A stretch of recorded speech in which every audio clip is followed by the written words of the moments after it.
Samahan niyo akong gumawa nitong double barrel money pulling cake for today's video. Magandang buhay mga kananay cake! As you can see, meron tayong styro dito at binalot ko lang po yan ng cling wrap para po yung fiber ng styro ay hindi humalo doon sa ating real cake. Tapos make sure lang na walang hangin po yung pagkakabalot nyo doon sa ating styro kasi para hindi po dumulas yung ating icing. Tapos ay naglagay na rin tayo dito ng dowel or stick. Support po yan para maging stable ang ating cake.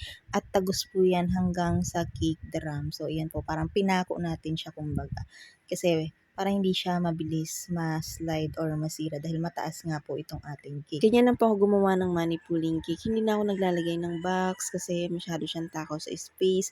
Tapos kung napansin niyo po na naglagay ako ng stick dun sa gilid kasi po, yun po yung support para ma-roll yung ating bills kapag hinatak na ng ating celebrant at hindi po siya sumama lahat. So yun po ang technique yun para hindi po mag-fail ang gawa nating money pulling cake. And don't worry po, na sanitize naman po yung ating bills bago po natin yan binalot isa-isa sa plastic ng yellow. After mapakinis yung cake, nilinis na rin po natin yung ating cake drum and nag-attach na rin po ako dito ng mga artificial flowers na nabili lang po natin sa Orange app. Dahil styro po yung ating bottom part, kailangan ko po gumamit dito ng toothpick para mag-create ng hole at para mailagay po natin itong ating mga artificial flowers. Kalahating styro, kalahating real cake ang request ni client kasi feeling daw po niya ay baka hindi na mapansin yung cake once na mahatak na po yung bills doon sa loob. May ibang cake din daw kasi silang mga in-order kaya ayan, kalahati lang talaga yung pinagawa. Tapos wag ka nag-feedback na mas nauna pa nga daw naubos ang cake ng EDH. Wow! Kesa doon sa ibang cake na na-order nila. And must try po talaga ang cake ng EDH kasi hindi po talaga kayo magsisisi sa lasa nito. At bago ko pala makalimutan, i-shoutout ko muna yung OFW na umorder ng cake na ito all the way from Riyadh. Riyadh ba or nasa Dubai na ata siya ngayon.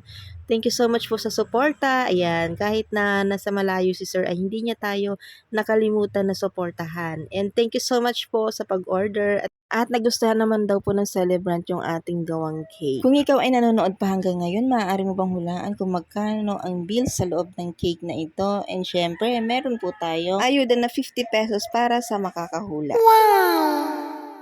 Tumaas na yung ating paayuda kasi syempre kung hindi dahil sa inyo ay hindi po mamamonetize itong ating page pero hindi pa naman tayo sumasahod pero hoping na sana ay sumahod para mas marami pa tayong ma-share na blessings. At kapag sineswerte ka nga naman, nag-iisang topper na nga lang itong nabili ko ay nasira pa pero wag kayong mag-alala. Dahil nagawa naman natin ng paraan yan, pinagdugtong ulit natin yan gamit ang glue gun. Kaya napakahalaga talaga na mag-invest tayo at makompleto natin yung ating mga gamit para sa pag-decorate or paggawa nitong mga craft. Kasi syempre 'di ba, hindi lang naman gamit sa kusina, sa pagbe-bake yung kailangan natin i-invest dito, kundi pati na rin sa gamit natin sa pagde-design ng cake kasi para maganda naman yung magiging output ng gawa natin. Tapos ayan, nag-DIY pala ako dito ng gold pan at yung floral wire nga na nakita nyo kanina, doon po natin siya dinikit at yan po yung ihilahin ng ating celebrant para hindi po masira yung design. So ayan nakita nyo naman, gamit na gamit natin yung ating glue gun. And syempre meron din tayo ditong mga cutter, pliers, tsaka martilyo. Carpentero ang peg. Here's the final look at alam nyo ba, nakukulangan nga ako dito sa design ng ating cake. At ganun nga rin si client, sabi niya something missing daw. At totoo naman, kasi nung nireview ko yung aming conversation, yung sa inspo, instead na topper yung number 60, ay dapat pala doon siya nakalagay doon sa body ng cake. So late ko na nga siya na-review, sorry naman Jeff. Mabuti na lang talaga at mabait si client at kakilala natin siya. Kung iba siguro to, nako bingo talaga ang nanay cakes niyo. Kaya lesson learned ito, huwag niyo akong gagayahin, ugaliin niyo talagang mag-double check ng inspiration photo na sinend sa inyo ni client. At ang size ng ating cake, ito ay double barrel cake, ibig sabihin same size ng bottom at top tier. At ito po ay 7 inches in diameter by 7 inches naman yung height niya. Ano sa tingin niyo, nabigyan ba ng hustisya? Thank you so much for watching!